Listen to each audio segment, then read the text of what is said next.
The pastor of my church raped my best friend during his childhood. What's the most disturbing secret you've discovered about someone close to you? The 24 hours before my dad died, stage 4 lung cancer, he was in the ER and then the ICU, and we were unable to be with him because of hospital COVID rules. My mother, sister, and I had been texting and calling him all day and got no response. My mother even called the hospital and spoke with one of his ICU nurses who said he was awake and communicating fine. He passed very quickly at 3:30 a.m. the next morning. We were allowed to be at his bedside, but by then he was no longer conscious, so we said our goodbyes and he was gone. Later that morning while my mom slept, I was calling cremation services to schedule his body for pickup at the hospital and going through his bag of belongings the hospital had returned to us. His phone was in there and I wanted to read all our texts and take some comfort in my last words to him. I opened his phone and all our texts had not been read, not mine or my mom and sister's. I thought this was so odd, but figured he must have been suffering so much he couldn't find the strength. I began to scroll through his apps and noticed a chat app I'd vaguely heard of. I can't recall the name, but it essentially works like WhatsApp. I opened the app and saw a single contact with a female name. I started reading and realized my dad had been chatting with this girl hourly for the last 24 hours and as far back as I could scroll. He was calling her princess and telling her he loved her, and she was saying she was scared for him and wanted to know what was going on, why was he in the ER, etc. I scrolled back enough to know that this was someone he was having at the very least an emotional affair with. My grief was completely hijacked by hurt and anger, and a week later I tracked the girl down and spoke to her, via DM, and found out she was 19 years old. She was 17 when they met.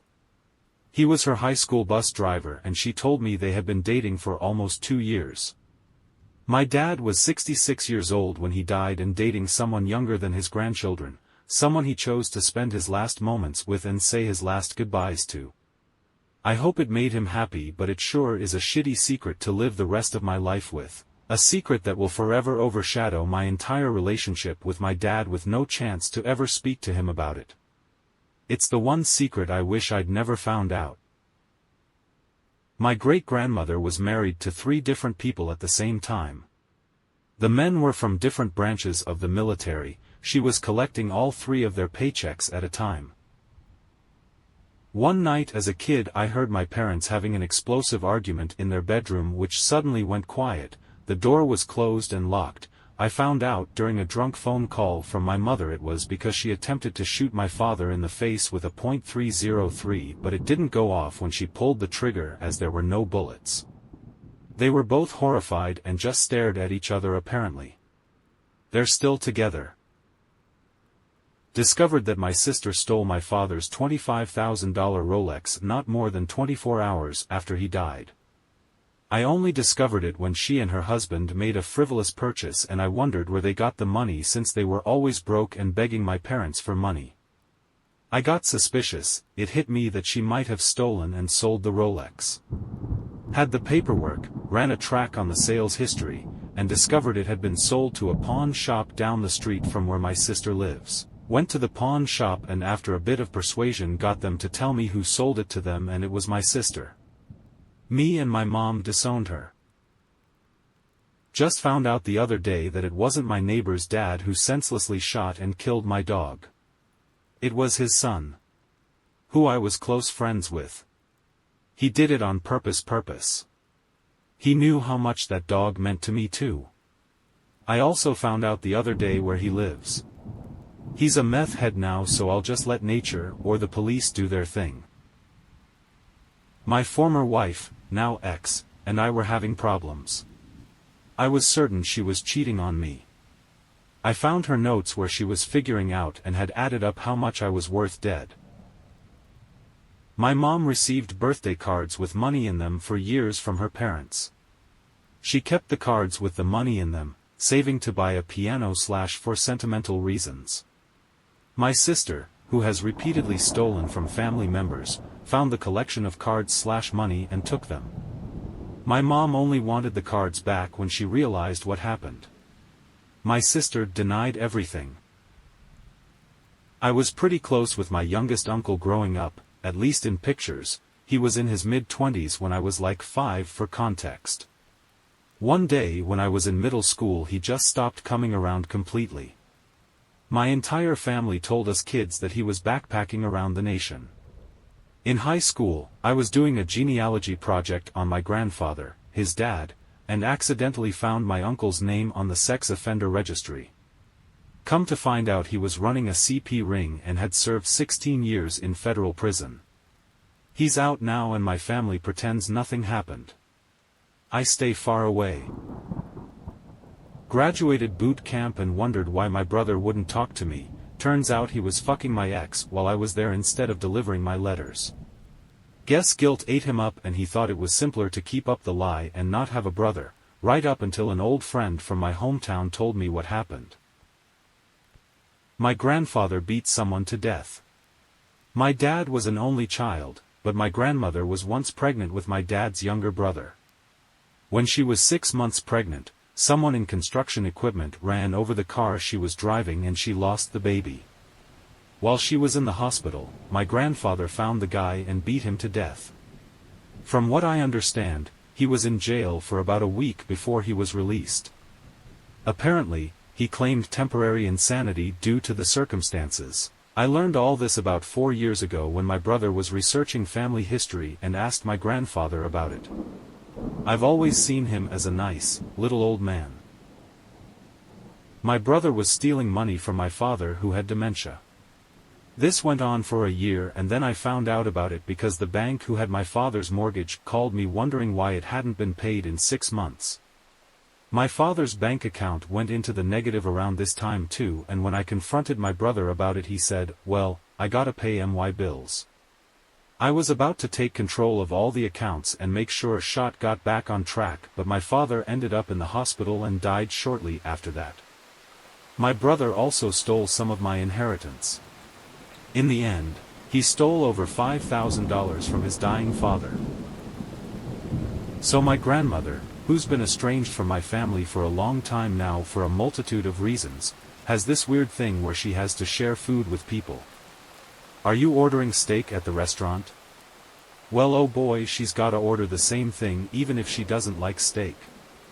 Try her drink, it's really good. Take the first bite of chicken to let her know if it's any good. This always really annoyed me cause I hate sharing food. One day I brought it up to my mom and she was like, "Oh yeah, Grandma is afraid of being poisoned, so she wants other people to try it first." So let me get this straight, Grandma thinks someone is trying to poison her so she has me try the food first. And it makes so much sense looking back because she literally would not take a bite of anything she ordered until someone else had a bite first. Thanks, Grandma. In high school, one of my best friend's dates raped his girlfriend and then dumped her. The next day at school the girl was crying asking her friends what she did wrong. She did nothing wrong. The guy had been my friend and I never spoke to him again.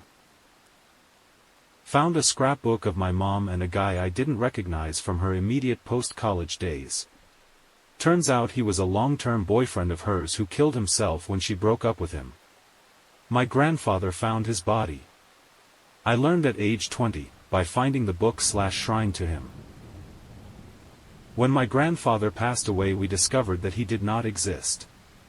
His name was not in any government registry. He was a normal citizen, paid taxes, had a license, and everything. He lived a long life, married my grandmother for over 50 years, had multiple children, and everything was normal.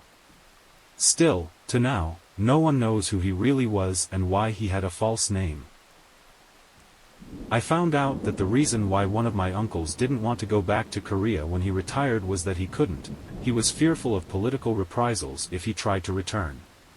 Turned out his brother was part of the group that assassinated the Korean president back in 1979 and his own innocence was never proven, so he was in fear of getting arrested if he ever tried to go back.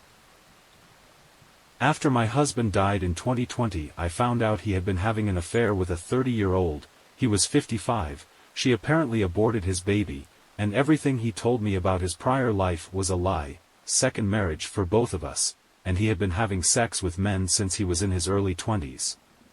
To sum it up, I didn't know this man at all.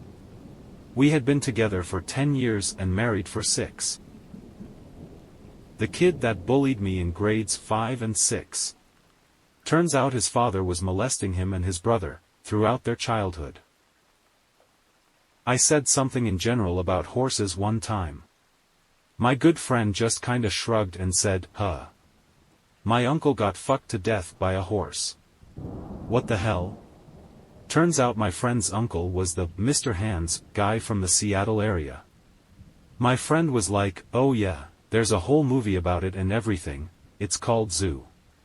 Some town called Enumclaw, Washington is where this happened."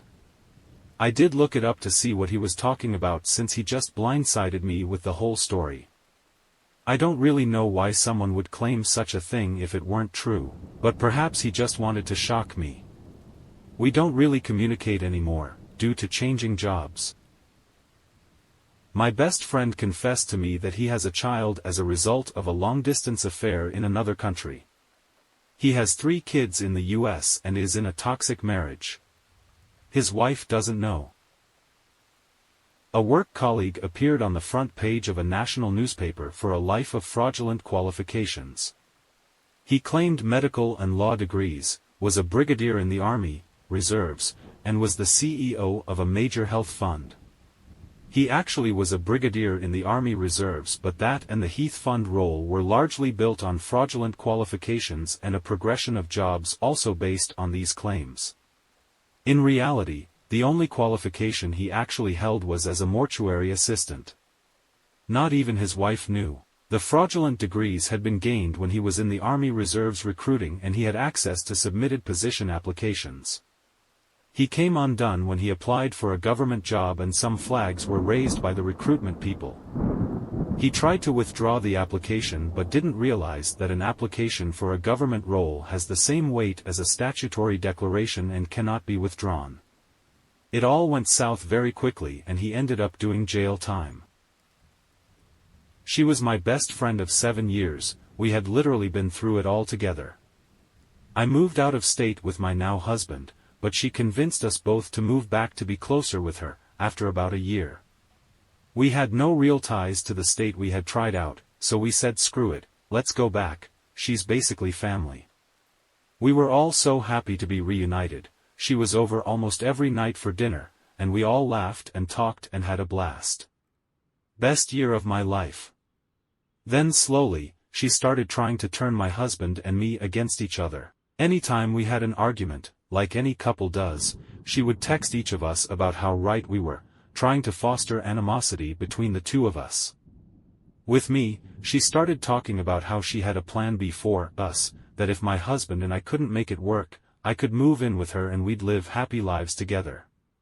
With my husband, she started talking about her infertility issues and how she wanted to have a kid just like him, she just needed a sperm donor. This all happened at around the same time, and my husband and I compared texts and figured it out. She wanted to take his sperm and have a baby with me. When confronted about it, she refused to admit anything and started lashing out at both of us. It got to the point where she would show up unannounced, banging on the door, demanding a place in our home. It was so terrifying and panic-inducing that we ended up having to move and change our phone numbers. I guess it's so disturbing because I had never had a friend like her, only to find out that she, well, cared about me, but in such an unhealthy and scary way. But yeah, that's my story. My husband and I are great now, by the way. I wasn't close to this person, but I did hang out with them a few times. The best man at my wedding had another really close friend who turned out to be a serial killer. It messed him up really badly. He already had mental health issues and this sent him over the edge. I can't even talk to him anymore. I miss you, man. Someone replied, sorry to hear that. Had a semi-similar situation. A kid a year behind me in high school committed murder-suicide a few years after we graduated. His girlfriend broke up with him, so he broke into the house where she was asleep with her new boyfriend, killed them both, then himself.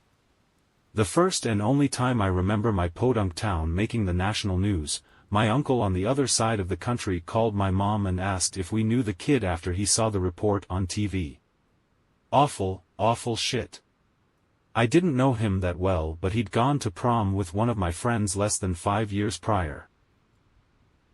One of my favorite teachers in high school turned out to be a pedophile who had been raping the same boy for 5 years.